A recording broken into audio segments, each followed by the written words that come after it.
नमस्कार दीदी, ये देखिए हमारे यूट्यूब चैनल पर हमारे गोरखपुर के जा रहा है बहुत प्यारा सामान का गीत। पसंद आएगा तो लाइक शेयर करिए, घंटी मत भूलिए, घंटी जरूर दबाइए और फुल आवाज में आगे बढ़ाइए, घंटी दबाते रहिए और शेयर करते रहिए। गोरखपुर में भाई गुले जा रहो सम कचौड़ी गली सुन कैला रजाऊ।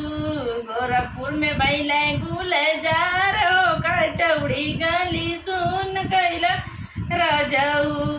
सुन कैला राजाऊ हो, सुन कैला राजाऊ, सुन कैला राजाऊ हो, सुन कैला राजाऊ। गोरखपुर में भैले गुलजार कचौड़ी गली सुन कैला राजाऊ।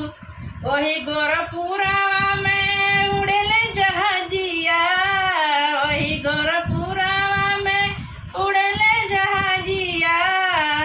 गोरखपुर में भैले गुलजार हो सम कचौड़ी गली सुन कैला राजाऊ।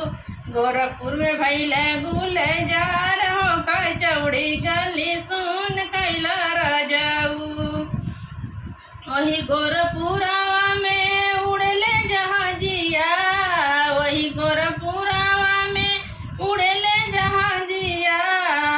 आइले न बाला मुँह हमार हो कचौड़ी गली सुन कैला राजाऊ।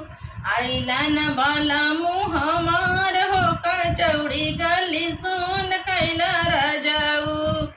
पनवा से पातर पिया तोरी धनिया, पनवा से पातर पिया तोरी धनिया। नूनवा जैसन गल के भैली पातर, नूनवा हो जैसन गल के भैली पातर। गोरखपुर में भैले गुलजार हो समोसा गली सुन कैला राजाऊ। गोरखपुर में भैली गुलजार हो कचौड़ी गली सुन कैला राजाऊ। सुन कैला राजाऊ हो, सुन कैला राजाऊ, सुन कैला राजाऊ हो, सुन कैला राजाऊ। रिम झिम बरस सावनवा एही महीनावा, रिम झिम बरस